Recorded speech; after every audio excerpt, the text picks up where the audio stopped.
and they're paying people to take the barrels of oil off their hand. Go get them now. Put them in the truck, load them up, hold them for 10 years, boom, profit. What's up, YouTube, and welcome back. If you're new here, I'm Greg, and I talk about the stock market, options trading, and today I'm going to be talking about oil.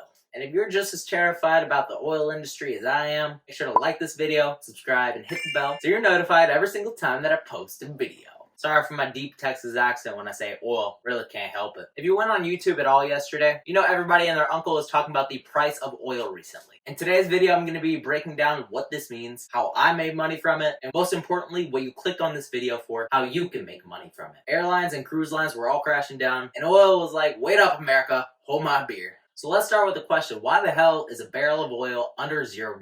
Is that even possible, you ask? In all seriousness, this is because the demand for oil is below zero. But oil companies have still been fracking away, and now they've run out of storage space to store all of this oil. And they're paying people to take the barrels of oil off their hand. You may recall that last month there was some drama with Saudi Arabia and Russia overproducing oil, and OPEC literally had to call a meeting to tell Saudi Arabia to calm down. So as of right now, the demand for oil is here, and the supply of oil is way up here, making the price of oil negative.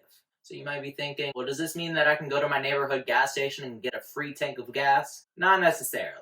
Oil and gas are not necessarily the same thing. It's kind of like in your geometry class when your teacher told you a square is a rectangle, but a rectangle isn't a square, which isn't a circle, which isn't a triangle, and there's a hexagon involved somewhere in there. It's not the same. Gas is essentially refined and processed oil. What you gotta do with that oil is you gotta take it, you gotta process it, which involves a lot of people and a lot of money. Also, you have to consider the demand for gas right now. Just because the demand for oil is negative doesn't mean that the demand for gas is negative. Despite everybody in Los Angeles driving Teslas, we still have gas-powered cars, and as long as we do, gas prices will never go below zero. And now for my favorite part, let's talk about what this means for the overall US stock market. It's going to be pretty anticlimactic because the stock market doesn't rely that heavily on oil. We have been planning for this for about a decade now by switching over to renewable resources as well as adopting electric vehicles. Oil companies like ExxonMobil, Chevron, and BP Oil have all invested billions of dollars into renewable resources. And as you can see from this chart here, the pattern for the overall stock market does not mirror the pattern of the oil market.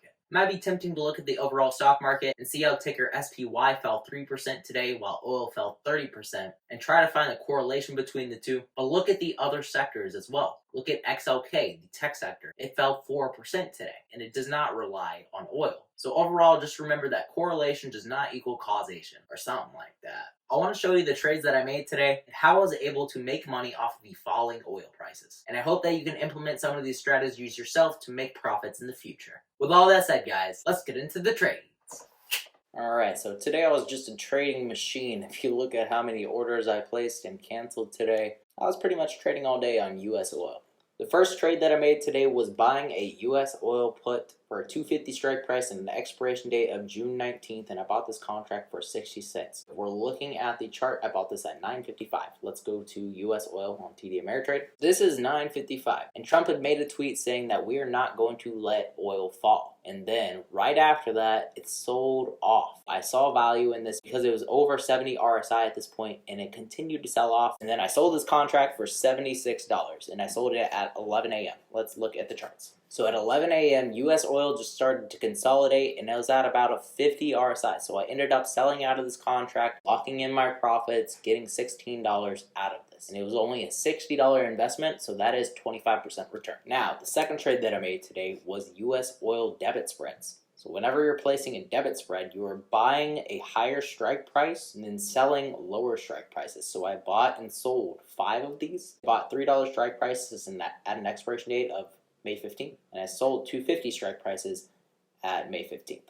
I bought them at 88 cents a piece, so I could have paid $400 for these contracts, but instead I sold these puts down here. That way it's only 23 cents each contract. So I spent $115, and this was at 11:21 a.m. At 11:21 is when it started to go back down. So we saw it consolidate for a little bit, saw it consolidate, then it started to trend down. And this is exactly when I bought this. I did sell out of one of these contracts for 24 cents, and I am trying to average out of the market with these. I sold one for 24 cents, and I sold another for 30 cents. So I bought these at 23 cents, so I made $1 on one of these contracts, and then $6 on another. and I'm still holding 3 overnight because I am bearish on oil. And the final trade that I made today was selling some puts for US oil. Whenever you're selling a put, you're agreeing to buy 100 shares at the given strike price. If it crosses at or below that, by your expiration date. So I locked up $100 of capital to buy 100 shares of US oil at $1 on or before May 15th. I was paid $31 to put on this trade. So this is a credit. Whenever you're selling options, you are gaining credit for this. So I got $31 out of this. And my current larger account balance is at $57.84.81. That is the end of the video today, guys. Remember to stay positive, stay green. I'll catch you in the next one. Bye, guys.